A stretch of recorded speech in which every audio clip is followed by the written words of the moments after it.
آج کا ہمارا موضوع کمر، مہرے، جوڑوں کا درد ہے۔ یہ آج کی بیماری نہیں، ہزاروں سال پرانی بیماری تھی، اور پچھلی صدیوں میں بھی تھی، اس سے پچھلی صدیوں میں بھی تھی، لیکن اس صدی میں اس کا بہت زیادہ طوفان اٹھا ہے۔ یہ بیماری نہیں، طوفان ہے، اور ایسا طوفان، ایسی بیماری ہے کہ آج تک شاید اس سے بڑی بیماری دنیا میں نہ ہوگی۔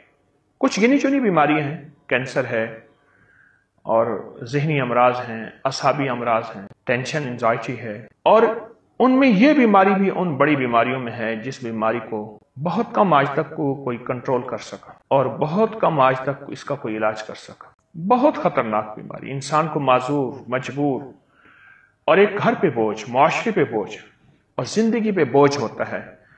یہ ایسی بیماری ہے کہ جس میں انسان محسوس کرتا ہے کہ اس کی زندگی پہ بوجھ ہے، اور خود اپنی زندگی پہ بوجھ ہے۔ اس بیماری کی ابتدا کہاں سے ہوتی ہے اور انتہا کیا ہوتی ہے؟ اور اس کی ابتدا سب سے پہلے ہمارا بچھونا ہے۔ مجھے اس دن ایک دانا آدمی نے عجیب بات کہی، کہنے لگے کہ ایک میت اگر گھر میں ہے تو اس کے لیے اب چارپائی نہیں ہوتی۔ گھر میں تو چارپائی چلی گئی، چارپائی کی جگہ تو بیڈ آ گئے۔ اس میت کو اٹھانے کے لیے چارپائی نہیں ہوتی، پھر کسی غریب کے گھر سے یا سروینٹ کوارٹر سے وہ چارپائی اٹھا کے لاتے ہیں اور اس میں میت کو رکھتے ہیں۔ بڑی انوکھی بات بتا۔ جب سے ہماری زندگی میں چارپائی گئی ہے اور نیچے سونا گیا ہے، اس دن سے ہم معذور ہو گئے ہیں۔ اور پھر چارپائی تو ویسے گئی اور نیچے سونا بھی گیا، اور اگلا کام جو شروع ہوا وہ یہ شروع ہوا، بیڈ اور میٹرس۔ بیڈ بھی کوئی حرج نہیں، اس کے اندر بھی تختہ ہوتا ہے، اور اگر اس پہ کچھ نرم چیز بچھا دی جائے اور سو جائے تو کوئی حرج نہیں۔ لیکن فوم اور یہ میٹرس جو ہے، اس نے تو ہماری زندگی کو نچوڑ لیا ہے۔ کہیں پانی پڑا ہو، آپ فوم کا ٹکڑا اٹھا کے رکھتے ہیں، وہ پانی کو نچوڑ لیتا ہے۔ فوم کے ٹکڑے سے وہ پانی کو نچوڑ لیتا ہے۔ جب انسان سوتا ہے تو اس کے جسم کو فوم ایسے نچوڑتا ہے، اس کے جسم، اس کے خون، اس کے گوشت، اس کی جلد، اس سے جسم کو نچوڑتا ہے، اور ہمیں محسوس نہیں ہوتا۔ جب چارپائی والی نیند، چارپائی کا اٹھنا بیٹھنا، یا ہم گھر میں چارپائی نہیں بھی رکھ سکتے لیکن فوم سے نجات حاصل کریں، فوم سے۔ اور فوم ہماری زندگی میں آخری ایک زہر ہے جس کا شاید مداوا نہ ہو، اور یہ نظام بڑھتا چلا جا رہا ہے۔ فوم کا استعمال بڑھتا چلا جا رہا ہے، اور بہت تیزی سے بڑھ رہا ہے۔ فوم کا استعمال اور تیزی سے بڑھ رہا ہے، اور یہ بیماری بھی تیزی سے بڑھ رہی ہے۔ بعض گاڑیوں کی گدیاں، سیٹیں، موٹر سائیکل کی بعض ایسی سیٹیں جو مہروں اور کمر کے درد اور ڈسک کے مسائل کا ذریعہ بنتی ہیں۔ کچھ چیزیں ایسی ہیں جو ہماری زندگی کو متاثر کر رہی ہیں، اور کچھ چیزیں ایسی ہیں، ہم سب سے پہلے ان اسباب پہ غور کریں۔ ہم بھی کیسے نادان ہیں، کوئی چیز ہو، درد کی گولی کھانا شروع کر دیتے ہیں، بام لگانا شروع کر دیتے ہیں، حکیموں کی پوڑی کھانا شروع کر دیتے ہیں۔ کیوں؟ اصل سبب پہ نظر رکھیں کہ اس مرض کا سبب کیا ہے، بنیادی وہ کانٹا کیا ہے جس نے ہماری چلتی سواری اور گاڑی کو روک دیا۔ اچھا، گاڑی کے بارے میں ہم بہت سمجھدار ہیں۔ اگر اس میں کیل چپ گیا ٹائر میں تو ٹائر میں سے وہ کیل نکلواتے ہیں، اور پھر کیل نکالنے کے بعد پھر گاڑی کو رواں دواں کرتے ہیں۔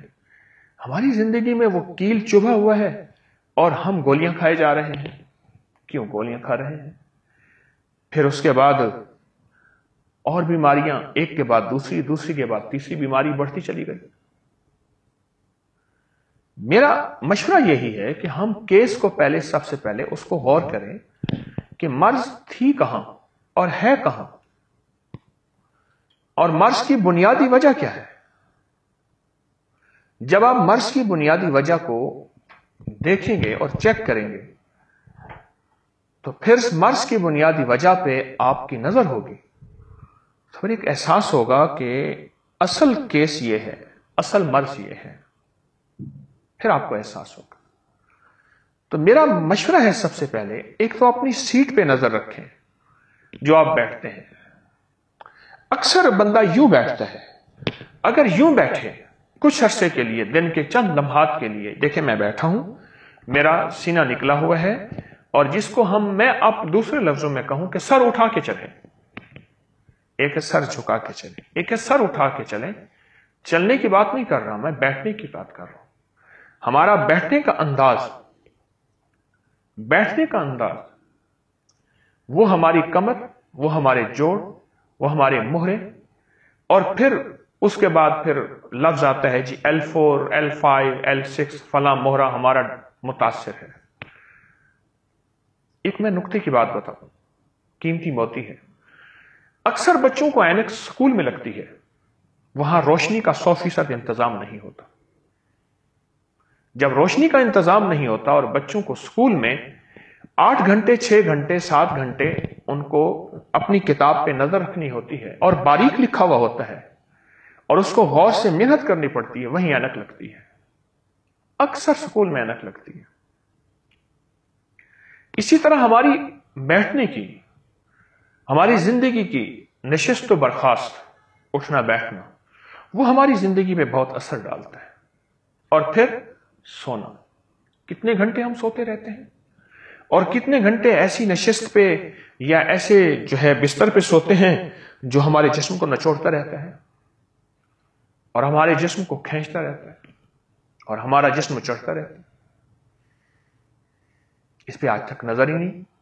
ہم سے پہلے بوڑھوں کو کیوں نہیں یہ تکلیفیں ہوتی تھی، اور پھر ہم سے پہلے خواتین، بچے بھی زیادہ ہوتے تھے اور ان کے ہاں یہ تکلیف نہیں ہوتی تھی.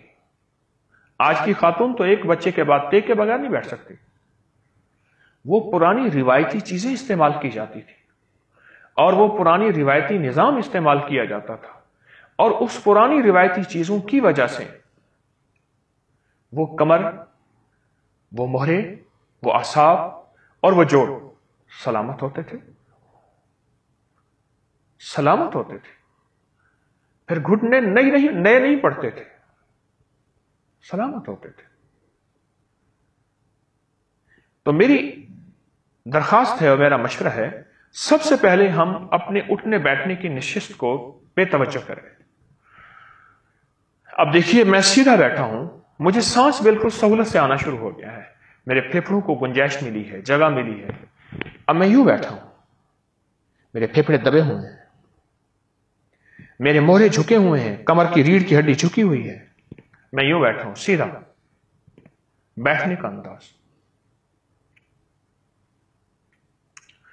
اور ایک ورزش ہے جو میں آپ کو بتانا چاہوں گا اس سلسلے میں، اس کا ایک قصہ ہے. پشاور کی قصہ خانی بازار ہے.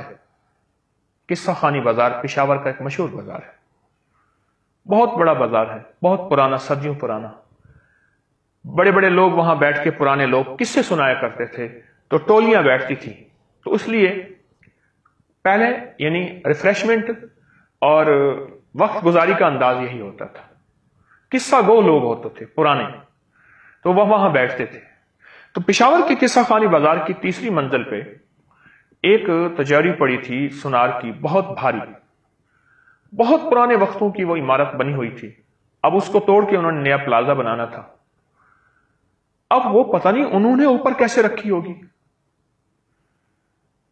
اب پریشان کے سیڑھیاں بڑی تنگ ہیں، اس کو اتارنا کیسے ہے. 10 آدمیوں نے کوشش کر لی، اس کو ہلا ہی نہ سکے.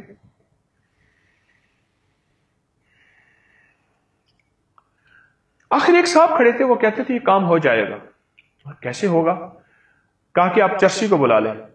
اس کا نام کیا تھا کوئی خبر نہیں، بس اس کو لوگ چرسی کہتے تھے. آپ چرسی کو بلا لیں، وہ کام کر دے گا. یہ 60 اور 70 1960-70 کے درمیان کا واقعہ ہے.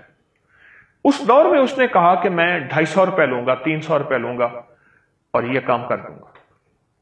بڑی رقم تھی، وہ مجبور تھے. انہوں نے کہا ٹھیک ہے.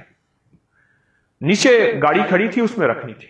وہ گیا، اس نے اکیلے نے اس کو اٹھایا، کمر پہ رکھا اور نیچے گاڑی میں رکھ کے کہتے پیسے دے دو. سب کی آنکھیں پھٹی کی پھٹی رہ گئی. کیا ہے؟ اس کی کمر، اس کے مہرے، اس کے جوڑ، اور ایسے بالکل کمزور سا آدمی ہے اور اتنی بھاری، اور یہ نظام اٹھایا، اور وہ تو پتھر تھا، پتھر کی بہت بڑی چٹان تھی، اور اٹھا کے نیچے رکھ دی۔ ایک صاحب تھے جن کے مزاج میں تحقیق اور ارک ریزی کا مزاج تھا، وہ ان کے پیچھے چلے، جاتے جاتے کہنے لگے کہ یہ راز بتا دے کیا ہے، یہ ایک الگ واقعہ ہے، اس نے کتنی محنت کی، پھر آنا جانا رکھا، کتنا تعلق بنایا، پھر کتنا اس کو پیسہ مال چیزیں دیں، کیا آخر کار یہ پتا چلا کہ میرے پاس ایک راز ہے، وہ ہے سانس کا راز۔ مشرق کی طرف منہ کر کے اپنے سینے کو پھیلانا ہے، یعنی گردن کو اٹھانی ہے، لیکن جسم کو ڈھیلا چھوڑنا ہے، جسم کھچا ہوا نہ ہو، تنا ہوا نہ ہو، ایسے کر کے، اور آپ نے ناک سے سانس لینی ہے، یہ ناک سے سانس لیا، منہ میں بھرے، نہار منہ، خالی پیٹ، بھرے پیٹ کبھی نہیں ہوگا، اور اس کو رکھیں اپنے سینے میں، ہلکا ہلکا کھینچنا ہے، یہ نقطہ ذہن نشین رہے، ہلکا ہلکا کھینچنا ہے۔ جب آپ دیکھیں کہ آپ کا سینہ بھر گیا، اس کو اپنے پھیپھڑوں میں محفوظ رکھیں، وہ صبح کی آکسیجن، وہ صبح کی ہوا، اور جس میں آلودگی، جس میں چیزیں نہیں، وہ صبح کی الگ صبح۔ اور اس کے بعد جب آپ دیکھیں کہ آپ کا سینہ بھر گیا، آپ آہستہ آہستہ اس کو چھوڑیں منہ سے، آہستہ آہستہ۔ یہ عمل صرف 13 بار کرنا ہے بس۔ وہ شخص جس کو چرسی کہہ رہے تھے، نہ معلوم اس کا کیا نام تھا، بس وہ کہنے لگا کہ یہ میرا عمل ہے، اور میں نے زندگی میں یہ عمل کیا ہے، اور اس عمل سے میں نے نفع پایا ہے، اور اس عمل سے میں نے فائدہ پایا ہے، اور میں نے اس کی مشق کی ہے سالہ سال۔ آج میرے جسم میں جان ہے، طاقت ہے، میری ہڈیوں میں، میری پٹھوں میں، میرے اعصاب میں قوت ہے، اور یہ وزن میرے لیے کچھ بھی نہیں ہے، میں اس سے بڑے وزن اٹھا چکا ہوں۔ میں ایک صاحب کے پاس گیا تو مجھ سے کہنے لگے کہ آپ کا ایک میں نے رسالے میں یہ مضمون پڑھا تھا، 13 دفعہ سانس والا، اور میں نے کرنا شروع کیا، میرا وضو نہیں ٹھہرتا تھا، اور بہت زیادہ مجھے تکلیف ہوتی تھی۔ اب عالم یہ ہے کہ فجر کے وضو سے مغرب پڑھ لیتا ہوں، میرا معدہ ٹھیک ہو گیا، میرے پٹھے ٹھیک ہو گئے، میرے اعصاب ٹھیک ہو گئے، میرا جسم ٹھیک ہو گیا۔ زندگی کی کون سی راہیں ایسی ہیں جو ہم بھولے ہیں، اور کن راہوں کو فراموش کیا ہے، اور ان راہوں کے فراموش ہونے کی وجہ سے ہماری زندگی میں تکلیفیں، مسائل، مشکلات، پریشانیاں آئی ہیں۔ ہمارا ایک سفر تھا، بخارا سمرقند تاشقند کا سفر۔ ہمارے ایک دوست تھے، انہوں نے بیلٹیں باندھی ہوئی، اور ویل چیئر کا انتظام، اور سارا نظام، اور وہ ہل نہیں سکتے تھے۔ میں نے ان سے کہا سفر میں چلیں، کہنے کیسے میں چل سکوں گا، وہاں تو سارا ہے ہی چلنا، وہاں تو سارا ہی چلنا ہے۔ یقین جانیے ان کو خیر یہی ملی کہ انہوں نے بات مان لی، ورنہ وہ جس انداز سے اس بیماری میں گئے تھے تو اس کا واحد حل پھر تیسری شادی نہیں تھی، اور اس کا جذبہ بھی نہیں تھا، اور 2 ہی نہ بھگتا سکتا وہ بندہ۔ آج وہ بندہ مجھ سے پوچھتا ہے میں تیسری شادی کر لوں، ہاں، اور وہ ٹھیک ٹھاک ہے، بندہ بالکل صحت مند ہے۔ اپنی زندگی میں سب سے پہلے ہمیں جس چیز پہ نظر رکھنی ہے، وہ اپنے اوڑھنے بچھونے پہ نظر رکھنی ہے، اپنے بیٹھنے پہ نظر رکھنی ہے۔ ہمارا طرز انداز بیٹھنے کا کیا ہے، طرز اور انداز بیٹھنے کا کیا ہے، ہمارے سونے میں ہماری کمر کے نیچے کیا ہے۔ گھنٹوں ہم سوئیں گے، اور پھر اگلا ظلم جو ہوتا ہے وہ ہے ریوالونگ چیئر، گھومنے والی کرسی، اور اس کے اندر آخری درجے کے فوم اور دنیا کی آخری میٹیریل لگا ہوتا ہے جو آگ بناتا ہے۔ ریوالونگ چیئر سے بہت زیادہ کمر، جوڑوں اور پٹھوں کے مسائل، حد سے زیادہ ریوالونگ چیئر سے، اور ویسے مسائل ہوتے ہیں جو انسان سمجھتا ہی نہیں ہے۔ میں پھر کہہ رہا ہوں کہ اپنی گاڑی پہ اگر کیل لگتا ہے، گاڑی راستے میں کھڑی ہوتی ہے، تو اس کو جب تک کہ کیل نہیں نکلتا، ہم سمجھتے ہیں کہ ہمارا ٹائر میں اگر اندر ٹیوب ہے تو وہ کیل اس کو پھر متاثر کرے گا، پھر اگلی ٹیوب ڈالی، تو ہم پہلے کیل نکالتے ہیں۔ گاڑی کے لیے تو ہمارا انداز یہ ہے کہ اصل وجہ کو ختم کرتے ہیں، جو بیماری کی اصل وجہ ہے۔ اور اپنے جسم کے لیے ہمارا انداز کیا ہے؟ ہمارے جسم کے لیے انداز یہ ہے کہ اصل وجہ پہ نظر نہیں رکھتے، بس یہ نظر رکھتے ہیں کہ ہم کس طرح اس درد کو ختم کر پائیں، اور وقت ہی ختم ہو جاتا ہے، لیکن اندر اندر وہ سوزش، وہ ورم، وہ تکلیف، وہ درد اندر اندر پھیلتا رہتا ہے، ختم نہیں ہوتا، بڑھتا رہتا ہے، اور بالکل بڑھتا رہتا ہے، 100% بڑھتا رہتا ہے، 100% بڑھتا رہتا ہے۔ ایک چیز اور ہے، کبھی بھی میں آپ کو دانا کی بات بتا رہا ہوں، انہوں نے کہا 50 سال سے پہلے اپنی زندگی کو سہاروں سے بچاؤ، اور 50 سال کے بعد سہارا ضرور لو۔ آپ بیت الخلاء ٹوائلٹ میں بیٹھے ہیں تو 50 سال سے پہلے سہارے کا مزاج نہ بناؤ۔ نماز کے لیے اٹھنا، اگر زمین پہ سو رہے ہیں تو وہاں سے اٹھنا، یعنی نیچے سے اٹھنے کے لیے سہاروں کا مزاج نہ بناؤ، ورنہ جسم سہاروں میں ڈھل جائے گا۔ یہ جسم ایسا ہے، اس کو جہاں ڈھالو وہیں ڈھل جاتا ہے۔ نیند بڑھاتے جاؤ بڑھتی جائے گی، کم کرتے جاؤ کم ہوتی جائے گی، غذا بڑھاتے جاؤ تو آخری درجے میں غذا بڑھتی جائے گی، بڑھتی جائے گی، بڑھتی جائے گی، اور اس کو کم کرتے جاؤ تو کم ہوتی جائے گی۔ اسی طرح ہماری طبیعت میں 50 سال سے پہلے سہارا نہ لیں، اور 50 سال کے بعد سہارا لازم لیں، ایک دم نہ اٹھیں۔ کبھی بھی 50 سال سے پہلے آپ سیدھے ایک دم نہ ہو، کروٹ کے بل اٹھیں اور احتیاط سے اٹھیں۔ اکثر جھٹکا یہیں لگتا ہے، اور احساس نہیں ہوتا، لیکن وہ جھٹکا لگ چکا ہوتا ہے۔ اپنی کمر، اپنے موہرے، اپنے جوڑ، اور خاص طور پہ اگر آپ کی مجبوری سیڑھیاں ہیں، کیونکہ جوڑوں کو جو چیز کھا جاتی ہے وہ سیڑھیاں کھاتی ہیں سب سے پہلے نمبر پہ، دوسری باہر کی مصنوعی غذائیں کھاتی ہیں، اور تیسرا جو جوڑوں کو جو چیز کھاتی ہے وہ اس کی ورزش نہ ہونا ہے۔ اور یقین جانیے، مجھے ایک بہت بڑے آدمی کی بات یاد ہے، ایبٹ میڈیکل کالج کے ڈاکٹر نواز صاحب تھے، مرحوم پرنسپل تھے میڈیکل کالج کے۔ ان کی بات مجھے یاد ہے 89 کی، 89 کی، اور اس کے بعد میرا اس پہ تجربہ ہے۔ کہنے لگے جو بندہ رکوع اور سجدہ صحیح کرتا ہے، نہ کبھی کمر کا درد، نہ کبھی موہروں کا درد، نہ کبھی جوڑوں کا درد اس کو ہو ہی نہیں سکتا، اگر ہے تو ٹھیک ہو جائے گا۔ رکوع اور سجدہ صحیح کرتا ہے، معذوری ہے، مجبوری ہے اور بات ہے، لیکن صحت مند انسان ہے اور رکوع اور سجدہ صحیح نہیں کرتا۔ اچھا، اس بات کو میں نے ایک صاحب کو کہا، میں نے کہا رکوع اور سجدے کی سائنس نکالو۔ ایک جوان تھا، میں نے کہا نیٹ پہ گھومو، نیٹ کی دنیا میں اس کی ریسرچ نکال کے لاؤ۔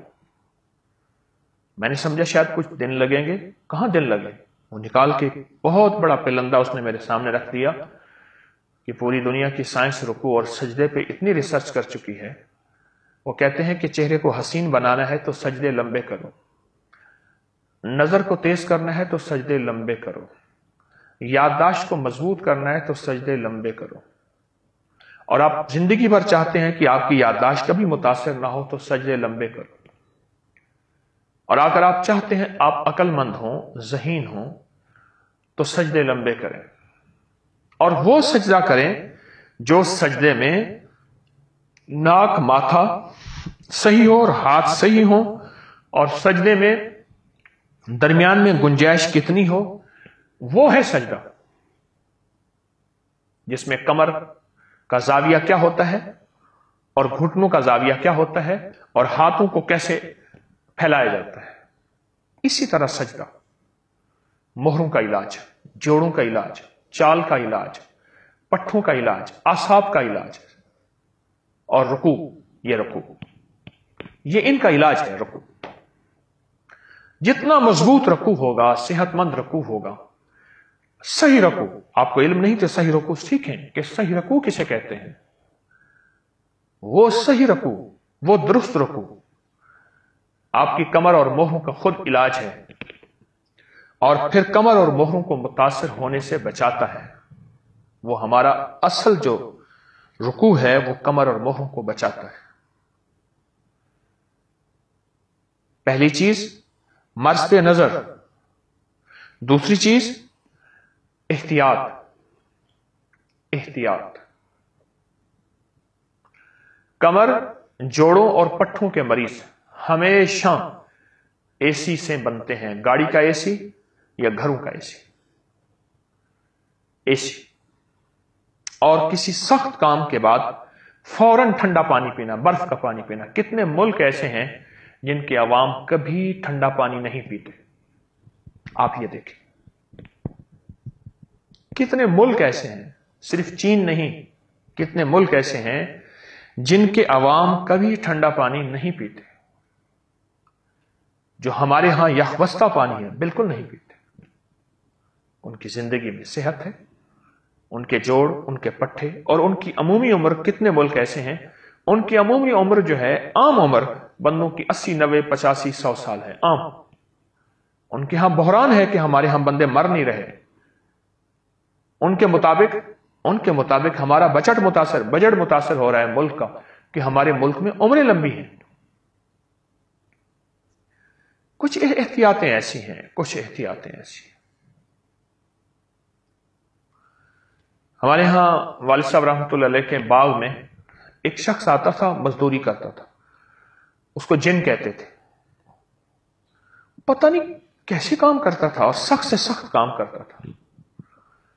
اس نے ساتھ اپنے چادر کے 2 روٹیاں اور اتنا سا گڑ باندھا ہوا ہوتا تھا. پہلے پانی پی لیتا تھا، کھانے کے درمیان اور بعد میں کبھی پانی نہیں پیتا تھا. یہ سائنس کا راز ہے، یہ طب کا راز ہے، لیکن یہ راز دیکھا اس پہ. وہ کہتے ہیں درمیان میں، اور اگر مجبوری ہے، نوالا اٹک گیا ہے تو ہلکا سا پی لیں. کھانے کے 2 گھنٹے کے بعد جس نے بھی پانی پیا وہ صحت مند زندگی کبھی نہیں گزار سکتا. پھر وہ گڑ سے روٹی کھاتا تھا. جو شخص کھانے کے بعد تھوڑا سا گڑ کھا لے گا کبھی پیٹ نہیں بڑھے گا، کبھی شوگر نہیں ہوگی، کبھی ہائی بلڈ پریشر، کبھی بھی ہیپاٹائٹس، اور جوڑوں، کمر اور پٹھوں کا درد نہیں ہوگا، اور اپنے نظام میں کبھی کمزور نہیں ہوگا، جسمانی اور ازدواجی نظام میں کبھی کمزور نہیں ہوگا. کھانے کے بعد گڑ کھا لینا، اور گڑ دیسی گڑ ہو. یاد رکھیے گا، کشمش، سوگی، میوہ جتنا سفید ہوتا جائے گا سمجھ لیں کیمیکل سے دھویا ہوا ہے. جتنا خوبصورت ہوتا جائے گا اور جتنا میلا ہوتا جائے گا سمجھ لیں یہ اوریجنل ہے، دیسی ہے، صحت مند ہے. اسی طرح گڑ جتنا سفید ہوتا جائے گا سمجھ لیں کہ اس میں کیمیکل کی مار ہے، اور گڑ جتنا میلا ہوتا جائے گا اور پرانا ہوتا جائے گا سمجھ لیں کہ صحت مند زندگی اسی میں ہے. گڑ کھانا ہی چھوڑ گیا. اب گڑ کی طرف ہماری واپسی ہے. بڑی بڑی جو محفلیں ہوتی ہیں اس میں گڑ کے چاول بڑے شوق سے پیش کیے جاتے ہیں، گڑ کی چائے بڑے شوق سے پیش کیا جاتا ہے، گڑ چھوٹا چھوٹا تواضع کے طور پہ پیش کیا جاتا ہے. واپس پلٹ رہی ہے دنیا، بہت زیادہ متاثر ہونے کے بعد دنیا واپس پلٹ رہی ہے. یہ کچھ چیزیں ہیں جو میں آپ کو عرض کر رہا ہوں کہ کمر کے لیے، موہروں کے لیے، پٹھوں کے لیے، اعصاب کے لیے. میں نے اس مزدور کو جس کو جن کہہ رہا تھا میں نے کبھی تھکتے نہیں دیکھا، اور کہتا تھا میرا راز گڑ ہے، میں گڑ کھاتا ہوں بس. ہم تو گڑ سے بھی گئے، ہم تو دودھ سے بھی گئے. وہاں مکہ مکرمہ مدینہ منورہ میں ایک صاحب مجھ سے کہنے لگے، وہ انڈیا کے تھے، کہنے لگا میں گاؤں میں گیا تو وہ چائے لے آئے، تو میں نے ان سے پوچھا کہ آپ کی بھینسیں دودھ نہیں دیتی؟ چائے پی لیں کوئی حرج نہیں، لیکن زندگی کا معمول نہ بنائیں. کبھی پینے میں کیا حرج ہے؟ گڑ ہماری زندگی سے گیا اور دیسی غذائیں ہماری زندگی سے گئیں. اور مصنوعی غذائیں اپنی زندگی میں ایسی داخل کی کہ بس. اور پھر نقص کیا ہوا؟ ایک تو جسم کو ہم کھوکھلا کرتے گئے مصنوعی غذاؤں سے، ان میں غذائیت تو کچھ نہیں ہوتی، اور دیسی غذائیں، سادہ غذائیں وہ ہماری زندگی میں داخل نہ ہوئی.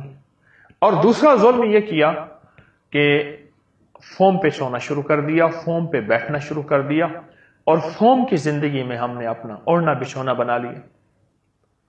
اس نے ہمارے جسم کو نچوڑ دیا. ایک صاحب کو سمجھ نہیں آ رہی تھی اس بات کی. میں نے اس سے کہا، میں نے کیسا کر فوم کو کاٹ کے نا اس کی پٹی کسی جسم کے حصے پہ باندھ لے، جیسے پٹی باندھتے ہیں، زور سے باندھ لے اور 3 دن باندھے رکھ. 3 دن کے بعد مجھے بتانا. اس نے فوم کی شیٹ لی، اپنے جسم میں باندھی، غالباً اس نے ٹانگ میں باندھی اور 3 دن باندھے رکھا. 3 دن کے بعد میں نے کہا میرے سامنے آ کے پٹی کھولنا. میرے سامنے آیا، پٹی کھولی تو میں نے کہا اس فوم کو اب تم دیکھو کہ اس میں کوئی تیل ہے، اور اس حصے کو دیکھو جہاں تو نے باندھا تھا. آپ یقین جانیے اس حصے کا رنگ بدل گیا. وہ ایسا پیلا ہو گیا جیسے اس میں سے خون اور ہر چیز نچوڑ گئی ہے، بالکل ختم ہو گئی. اور کوئی 1.5 مہینے کے بعد جا کے اس جسم کا حصہ اپنی اصلی حالت میں آیا، اور اس نے فوم کو چیک کیا تو اس فوم نے جسم کے خون اور چربی اور جلد کا سارا نچوڑ لیا تھا. سب کچھ نچوڑ کے اس نے اپنے اندر ڈال لیا تھا اور سارا کچھ جسم سے کھینچ لیا تھا. جتنی خوبصورت بیڈ شیٹیں بچھانی ہیں بچھا لیں، اوپر جتنا خوبصورت پھولدار جو ہے نظام بنانا ہے بنا لیں، پر فوم اپنا اثر رکھتا ہے. فوم اپنا اثر رکھتا ہے. ہم نے بہت دیر نشست پہ بیٹھنا ہے.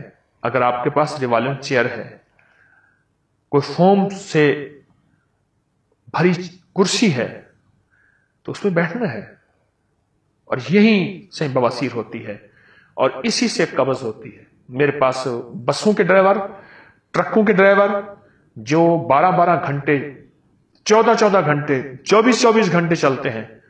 پیٹ کا بڑھنا، قبض، بواسیر، گیس، بادی، تبخیر، وہ بہت پھکیاں، پاؤڈر، دوائیاں بہت کھاتے ہیں. اور پھر ان کی غذا وہ ہوتی ہے جو ٹرکوں کے اڈوں پہ جو ہے وہ مسالہ دار چیزیں بہت زیادہ استعمال ہوتی ہیں، تیز چیزیں بہت استعمال ہوتی ہیں. غذا وہ، ادھر بیٹھنا وہ ایک خطرناک حالت میں.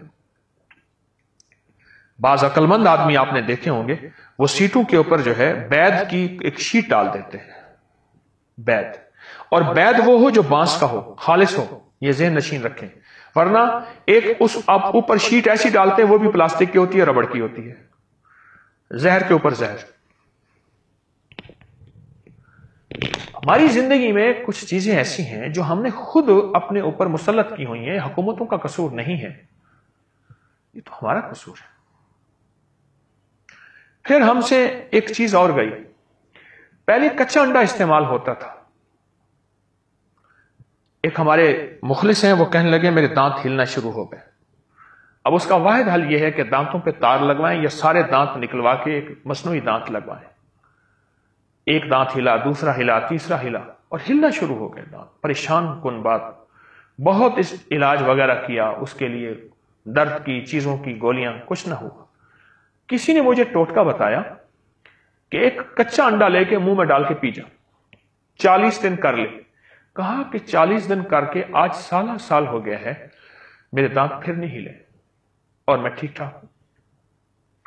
اگر آپ کمر، جوڑوں اور مہروں کی تکلیف میں بہت زیادہ مبتلا ہیں، ایک دودھ کا کپ لیجئے. آپ پیالہ لے لیں، گرم دودھ ہو، ابلا ہو، خالص دودھ ہو، اس میں ایک انڈا ڈالیے. اگر دیسی مل جائے اور واقعی دیسی ہے تو سبحان اللہ. اور اس میں شہد ڈال دیجیے. دودھ ہو، انڈا ہو اور شہد ہو. بس اب یہ مکس کریں، ملائیں. یعنی ایک انڈا، ایک بڑا چمچ شہد اس میں ڈالیں اور خوب ملائیں. اس کو گھونٹ گھونٹ پیئیں.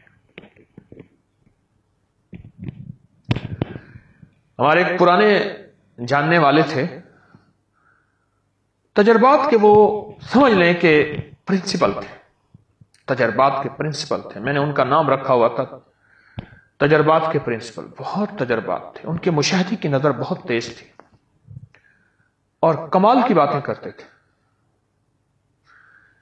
مجھ سے کہنے لگے حکیم صاحب آپ کو پتا ہے کہ مرد کب بوڑھا ہوتا ہے؟ میں نے کہا نہیں۔ کہا جب انڈا دودھ اور شہد چھوڑتا ہے مرد بوڑھا ہو جاتا ہے، ختم ہو جاتا ہے۔ میں اس کی بات سن کے حیران ہوا، بہت پرانی بات ہے۔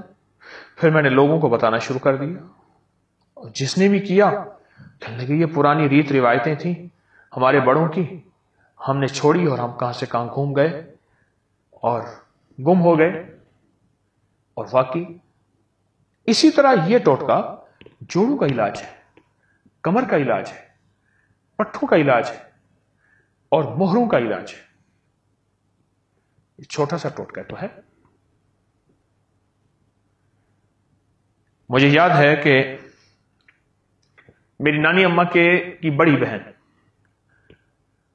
کے شوہر تھے، انہیں ہم نانا کہتے تھے، بہت بوڑھے تھے۔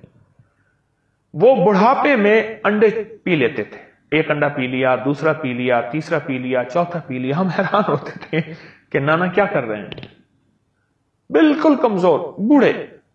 اور پھر میں نے ان کی زندگی میں اس انڈے کے بعد پھر دیکھا کہ دودھ کا ایک پیالہ پی لیتے تھے گرم گرم، اس میں شہد ملا کے۔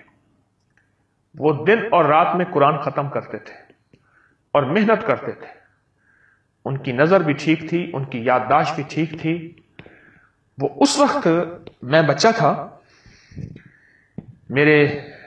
میں بچہ تھا تو اس وقت وہ 90 سے اوپر کے تھے، اس سے بھی زیادہ۔ وہ 90 سے اوپر کے تھے، وہ قرآن پاک پڑھتے تھے۔ اور اس وقت میں نے دیکھا کہ ان کا قرآن پاک بوسیدہ ہو گیا تھا۔ پتہ چلا کہ ان کی زندگی میں کئی قرآن پاک بوسیدہ ہو گئے ہیں، پھٹ گئے ہیں، شہید ہو گئے ہیں۔ کیوں؟ کہ اتنا زیادہ پڑھتے ہیں اور ان کی غذا یہی تھی، وہ سردی ہو یا گرمی۔ لیکن آپ سے ایک عرض کروں گا، کیونکہ آپ عادی نہیں ہیں، آپ ایک ایک انڈا کر کے لیجئے، تھوڑا تھوڑا کر کے اپنے جسم کو اس کا عادی بنائیے۔ ہم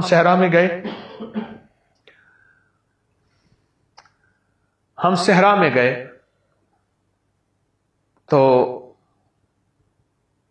جب صحرا میں گئے تو وہاں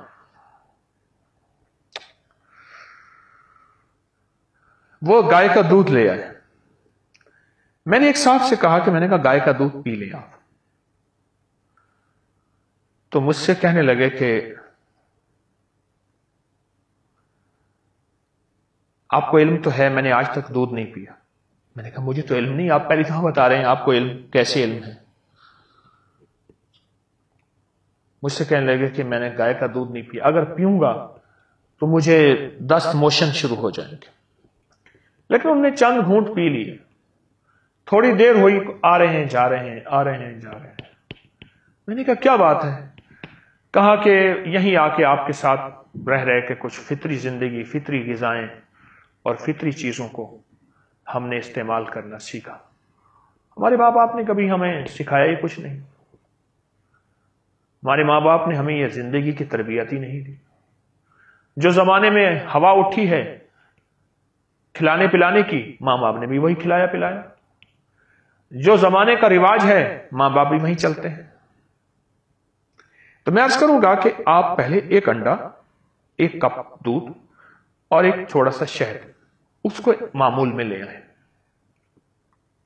اس کو معمول میں لے آئیں۔ پھر آہستہ آہستہ آپ، کیونکہ میں نے نانا کی زندگی میں دیکھا، شاید ان کا تو ساری زندگی کا یہ نظام تھا، انہوں نے مرغیاں اپنی رکھی ہوئی تھیں اور مرغیاں انڈا دیتی تھیں، اور بعض اوقات شور شرابہ بھی ہوتا تھا کہ فلاں جو ہے انڈا چرا کے لے گیا۔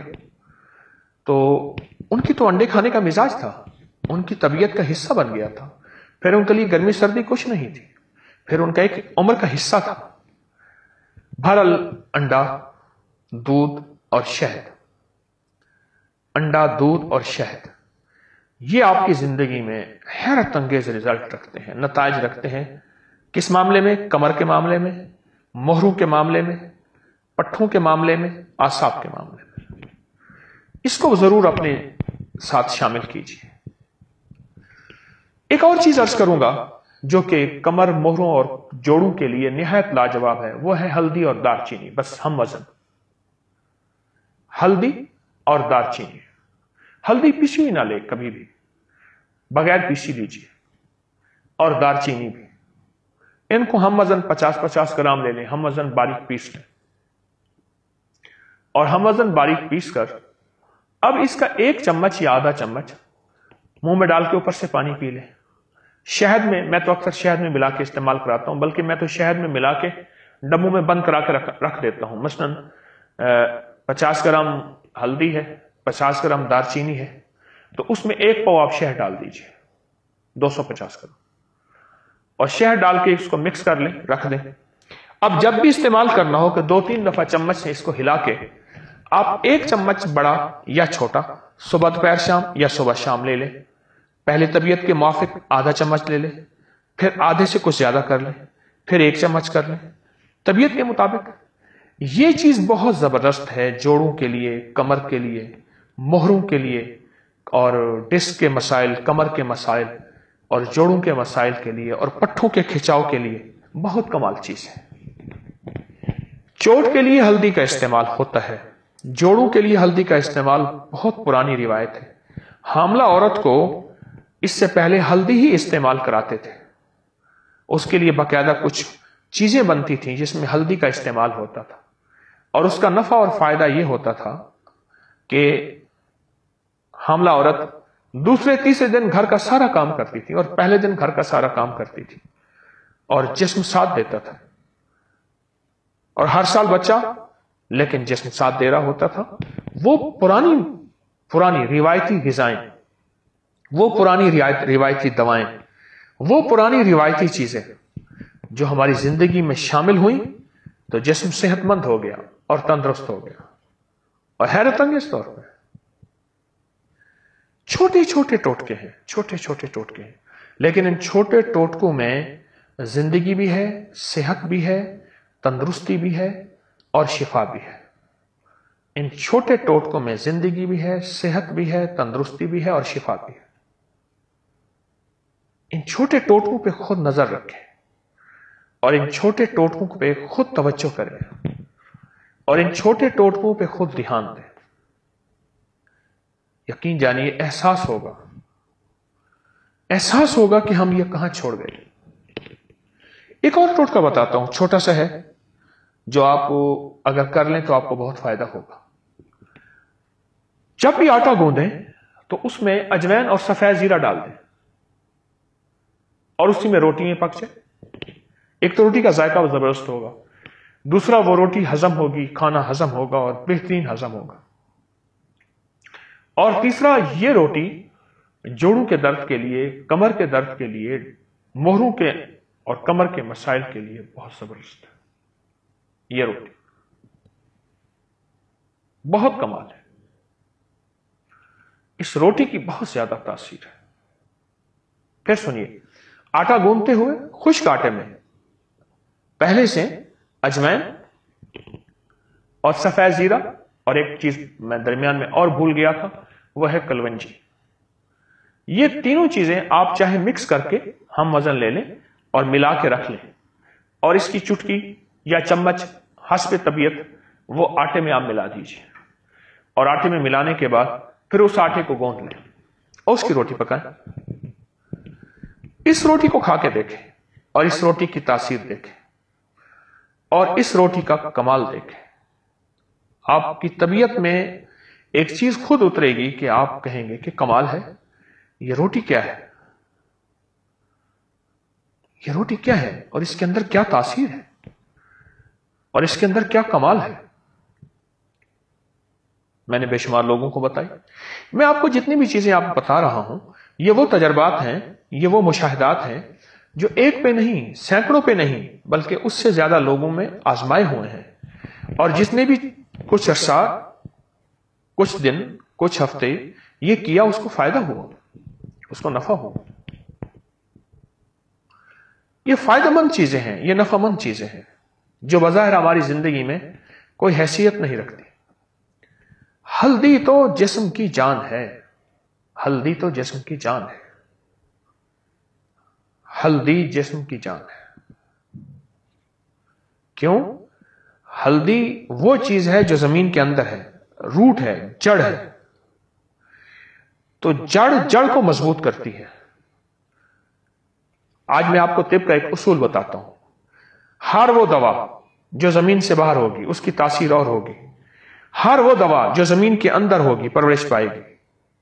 جیسے ہلدی ہے، ہلدی جڑ ہے، اس طرح کی اور بے شمار دوائیں ہیں جو زمین کے اندر ہیں اور وہیں سے وہ پرورش پاتی ہیں اور وہیں تیاری ہوتی ہے۔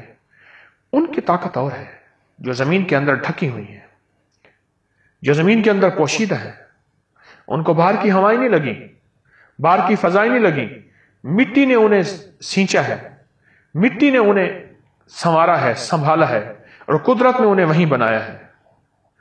اس کی تاثیر اور ہے، اس کا کمال اور ہے۔ یہ چھوٹی سی بات ہے، یہی چیز ہلدی میں ہے۔ ہلدی زمین کے اندر ہوتی ہے، اس کو کھود کے باہر نکالتے ہیں، وہ بہت زبردست چیز ہے۔ اپنے کھانے میں عمومی، اپنے گھر کی ہنڈیا سالن میں عمومی ہلدی استعمال کریں، لیکن پھر عرض کروں گا خود پیسیے گا۔ ہلدی استعمال کریں اور ہلدی کا استعمال اپنی زندگی کا ساتھی بنائیں۔ میں کبھی وقت ہوا تو آپ کو ہلدی کے تجربات بتاؤں گا کہ ہلدی کا استعمال کہاں کینسر سے اور کہاں بڑی بڑی جگر کی ہیپیٹائٹس اور کہاں کمر جوڑ پٹھوں اور کہاں دل کی بیماریاں اور کہاں جلدی بیماریاں اور انسان کو اور کہاں وقت بڑھاپا، کہاں کہاں یہ ہلدی ہمیں روکتی ہے اور ہمارے لیے ایک ساتھی بن جاتی ہے، صحت کا، تندرستی کا، شفا کا، راحت کا، یہ ساتھی بن جاتی ہے ہماری زندگی میں۔ ہلدی اور یہ جو ٹوٹکے میں نے آپ سے عرض کی، اس کو اپنی زندگی کا ساتھی بنا لیں اور صحت کا ساتھی، زندگی کا ساتھی بنا لیں۔ بظاہر چھوٹی چیزیں ہیں، بظاہر چھوٹی چیزیں ہیں، لیکن بہت بڑی چیزیں ہیں۔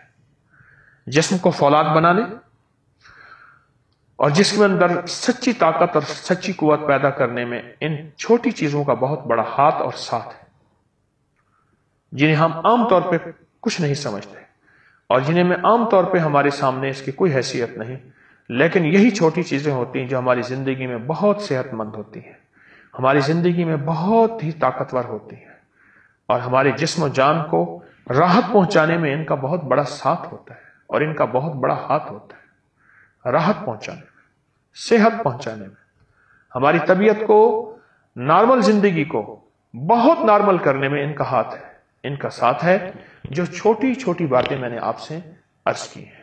اللہ پاک ہمیں صحت، تندرستی، راحت، رحمت اور عافیت عطا فرمائے۔ یا رب لک الحمد کما ینبغی بجلال وجہک وعظیم سلطانک۔ استغفر اللہ العظیم، استغفر اللہ العظیم۔ اللہ سب کو کامل ایمان، کامل اخلاص، کامل اخلاق، کامل برکت اور عافیت اور شفا عطا فرما، راحت عطا فرما، راحت عطا فرما اور عافیت عطا فرما، عافیت عطا فرما۔ سب کی تکلیفوں اور بندشوں اور پریشانیوں کو دور فرما، الجھنوں کو ختم فرما، زندگی اور گھروں میں چین اور دل میں سکون اور راحت عطا فرما، برحمتک یا ارحم الراحمین۔